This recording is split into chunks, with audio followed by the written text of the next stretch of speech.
नमस्कार, म तपाईँलाई मेरो नाम भन्दिनँ, तर यी चारजना छिरिङ लामा, हरि थापा, राधा चेपाङ र फतिमा शेखको कथा भने सुनाउँछु।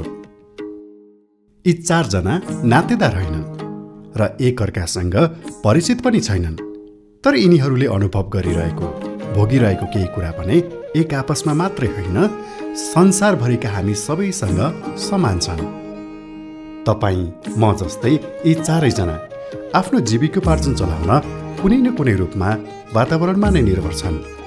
र अर्को कुरा, यिनीहरू चारैजनाको जीविकोपार्जन वातावरणमा देखिने नकारात्मक परिवर्तनहरू जस्तै सुक्खा, भारी पहिरो, अतिवृष्टि, अनावृष्टि र हिमनदी पग्लिनु जस्ता कुराहरूले त्यसरी नै प्रभावित भइरहेको छ जसरी हाम्रो जीविकोपार्जन प्रभावित भइरहेको छ। वातावरणमा हुने यस्ता नकारात्मक परिवर्तनको मुख्य कारणमध्ये जलवायु परिवर्तन पनि एक हो। जलवायु परिवर्तनले हामीले थाहै नपाई हाम्रो जीवनमा विभिन्न असर पारिरहेको हुन सक्छ। जलवायु परिवर्तनले मौसमलाई अनियमित, अस्थिर र पूर्वानुमान गर्न नसकिने बनाउँछ, जसले चरम मौसमी घटनाहरूलाई बढाउँछ। परिणामस्वरूप हामी सबैको जीविकामा असर पर्छ। यसले मानव वन्यजन्तु द्वन्द्वको स्थिति समेत पैदा हुन्छ। जलवायु परिवर्तनले हामीमा पार्ने असरहरूलाई हामी कसरी सामना गर्छौँ भन्ने कुरामा समानता हुँदैन। जस्तो छिरिङ, हरि, राधा र फतिमाकै जीवनमा हेरौँ न। छिरिङको गाउँमा हिमनदी पग्लिएर हिमतालहरू बढ्न थालेपछि खतरा महसुस गर्दै उनीहरूको गाउँ नै अर्को ठाउँमा सरेको छ। हरिको ठाउँमा विगत 3 वर्षदेखि राम्रोसँग पानी परेको छैन। सुक्खाले बालीनाली हुन छोड्यो। अलिअलि हुने उब्जनी पनि किरा र जङ्गली जनावरले सखा पार्न थालेपछि हरिले अर्कै ठाउँमा बसाइ सर्ने निर्णय गरेका छन्।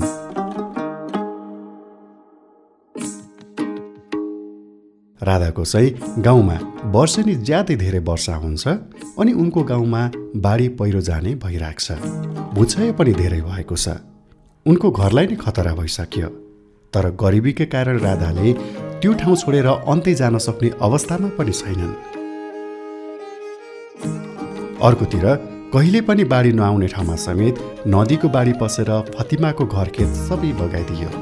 उनी अलि पर अर्कै ठाउँमा अस्थायी टहरा बनाएर बसेकी छन्। जलवायु परिवर्तन र वातावरणीय राजका कारणले परिवारसहित बसाइसरेका हरि र उनका परिवारलाई वातावरणीय आप्रवासी भनिन्छ।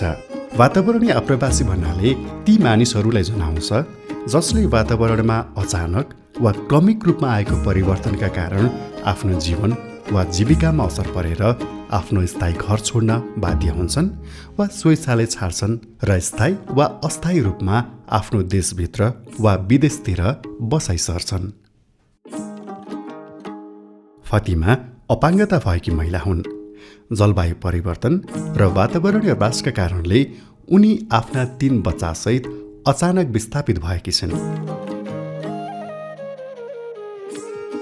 विपदको कारण विस्थापित हुनेहरू भनेका ती व्यक्ति हुन् जो कुनै विपद वा आसन्न प्राकृतिक जोखिमबाट बस्न आफ्नो घर वा स्थायी बसोबास छोड्न बाध्य हुन्छन्।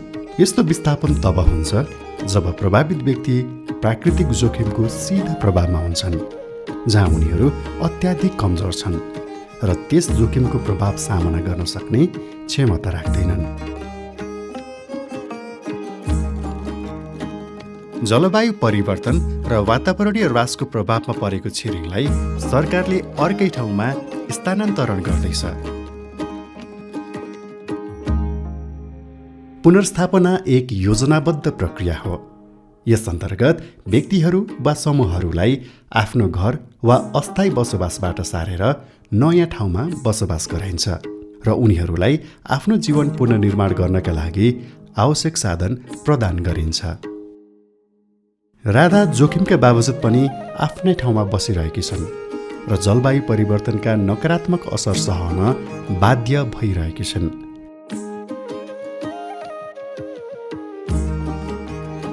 परिबन्धमा परेको जनसङ्ख्या भनेका ती हुन् जो बसाइ सरेर सुरक्षित स्थानमा जान सक्ने हैसियतमा हुँदैनन् र जोखिमयुक्त क्षेत्रमा बसिरहन बाध्य हुन्छन्।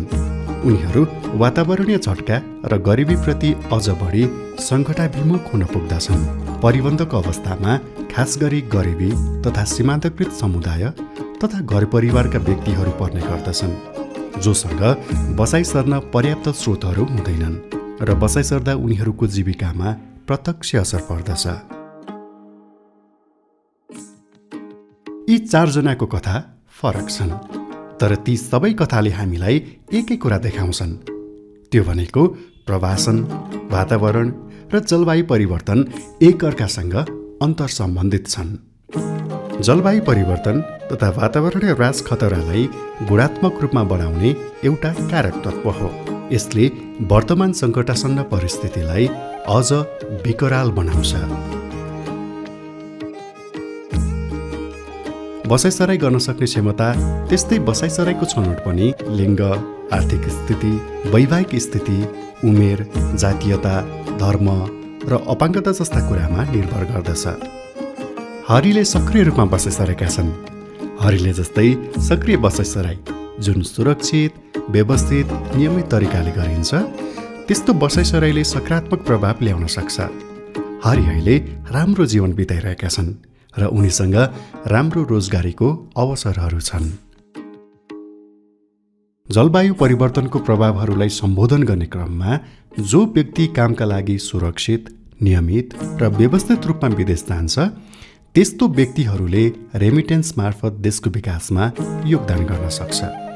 तर यदि यस्तो आप्रवासन असुरक्षित र अनियमित भएमा यसले हानिकारक परिणामहरू निम्त्याउन सक्छ।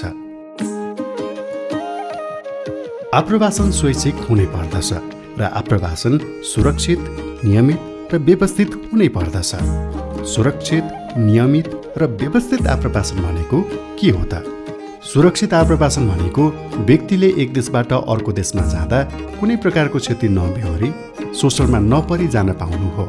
उसले सुरक्षित रूपमा यात्रा गर्न पाउँछ र मानव तस्करीको जोखिम वा अन्य असुरक्षित अवस्थाहरूबाट उसलाई जोगाइएको हुन्छ।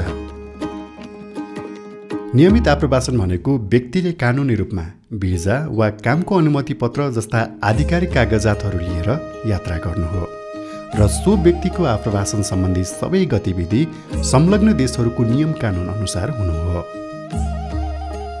व्यवस्थित आप्रवासन भनेको यात्रा प्रक्रिया सङ्गठित र व्यवस्थित रूपमा हुनु हो। यसमा व्यक्तिको यात्रा योजना अनुसार होस् भन्ने कुरा सम्बन्धित देशहरूले एक अर्कासँग मिलेर सुनिश्चित गर्छन्, जसले गर्दा उसको यात्राको क्रममा सृजना हुन सक्ने भ्रम र अराजकता कम हुन्छ। जब कुनै व्यक्ति फतिमा जस्तै अर्को स्थानमा विस्थापित हुन्छ, त्यसबेला उसले विभिन्न नकारात्मक असरहरूको सामना गर्नुपर्ने खतरा रहन्छ। जस्तै त्यहाँ उसले अपनत्वको भावना गुमाउन सक्छ, सुरक्षा प्रणालीको अभाव भोग्न सक्छ, रोजगार तथा जीविकोपार्जनको उपाय पाउन कठिनाइ हुन सक्छ र उसको मानसिक स्वास्थ्यमा नकारात्मक प्रभाव पर्न सक्छ।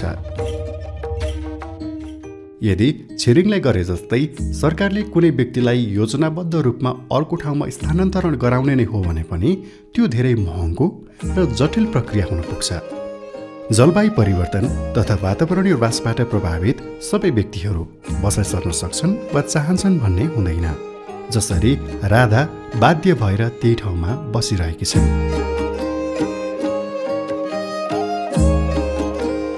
जलवायु परिवर्तन तथा वातावरणीय ह्रासबाट प्रभावित कोही चाहिँ सांस्कृतिक, धार्मिक वा भावनात्मक कारणहरूले आफ्नो थातथलो छोड्न चाहँदैनन्।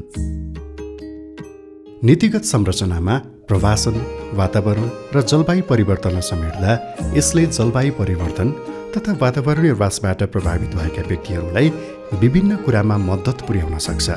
यसले बसाइ सर्नेहरूलाई सुरक्षा प्रदान गर्छ, बसाइ सर्नेहरूको मानव अधिकारको सुरक्षा गर्छ, विस्थापित हुनु अगाडि नै प्रवासनलाई उपयुक्त रूपमा गतिशीलता प्रदान गर्छ, जलवायु परिवर्तनका कारण हुने मानव गतिशीलताका कारण हुन सक्ने हानि र क्षतिलाई कम गर्न मद्दत गर्छ, उपयुक्त जीविकोपार्जनका उपायहरूको प्रवर्धन गर्छ। के गर्न सकिन्छ? केही उदाहरणहरू हेरौँ। जलवायु परिवर्तन प्रभावित समुदाय लक्षित सिपमूलक तालिमको विकास गर्ने र त्यसको कार्यान्वयन गर्ने ताकि प्रवासनका परिणामहरू सकारात्मक हुन्। जलवायु परिवर्तनका कारण बढी संवेदनशील भएका र विपदको उच्च जोखिम भएका क्षेत्रहरूबाट नियमित श्रम प्रवासनका मार्गहरू विकास गर्ने, जसले सिप अभाव भएका वा वृद्ध जनसङ्ख्या भएका देशहरू वा क्षेत्रहरूमा द्विपक्षीय सम्झौताहरूको माध्यमबाट श्रमिकहरू पठाउन सहयोग पुर्याउँछ। मानवाधिकार र समुदायहरूको पूर्ण सहभागितामा आधारित स्थानान्तरणको योजना बनाउने वा अद्यावधिक गर्ने, यस्तो स्थानान्तरणलाई अन्तिम विकल्पको रूपमा मात्र लिने। सुरक्षित, नियमित र व्यवस्थित आप्रवासनका बारेमा सचेतना बढाउने। सहायता आवश्यक परेका विस्थापित जनसङ्ख्या पत्ता लगाउने र चरणबद्ध रूपमा समुदायसँग छलफल गरी उनीहरूको आवश्यकता तथा चाहना पत्ता लगाउने र सोही अनुसार सहयोगको योजना बनाई त्यसको कार्यान्वयन गर्ने। जलवायु, वातावरण र विपदजन्य विस्थापनका लागि दीर्घकालीन समाधानहरू प्रवर्धन र कार्यान्वयन गर्ने। जलवायु परिवर्तनको अनुकूलन, न्यूनीकरण र हानि तथा क्षतिहरूसँग सम्बन्धित कार्यहरूमा आप्रवासीहरू, विस्थापितहरू, प्रवासीहरू र समुदायहरू, विशेष गरी सबैभन्दा जोखिममा रहेका व्यक्तिहरूको सहभागिताका लागि पहल गर्ने, त्यस्तो सहभागिताको सुनिश्चित गर्ने। वर्तमान तथा भविष्यको जलवायु परिवर्तन प्रभावले समेट्दै विपद जोखिम मूल्याङ्कन गर्ने र आपतकालीन तयारी, विपद जोखिम न्यूनीकरण र जलवायु परिवर्तन अनुकूलनका लागि मानवीय सहायताका कार्यक्रमलाई सुनिश्चित गर्ने। स्थानीय तहमा विपद जोखिम न्यूनीकरण क्षमता रहेका कमीहरू र प्राथमिकताहरू पत्ता लगाई भविष्यका सङ्कटहरूको न्यूनीकरण गर्न तथा प्रतिकार्य गर्न र नीति तथा प्रणालीहरूलाई बलियो बनाउने। फिर्ता भएका आप्रवासीहरूको पुनः एकीकरणलाई जलवायु परिवर्तनको अनुकूलन र न्यूनीकरणमा योगदान पुर्याउने हरित पुनः एकीकरण प्याकेजहरूद्वारा सहज बनाउन पहल गर्ने। विपदको सामना गर्न वा सङ्कटपछि पुनर्निर्माणका लागि सरकारी योजनाहरूमा जलवायु र विपद उत्थानशील पूर्वाधार निर्माणका लागि बजेट छुट्याउने। जलवायु उत्थानशील जीविकोपार्जनका दिगो उपायहरूको विकास गर्ने, साथै जोखिममा रहेका जनसङ्ख्यालाई शिक्षा, व्यावसायिक सिप तथा तालिम मार्फत जलवायु अनुकूलनका लागि सहयोग गर्ने।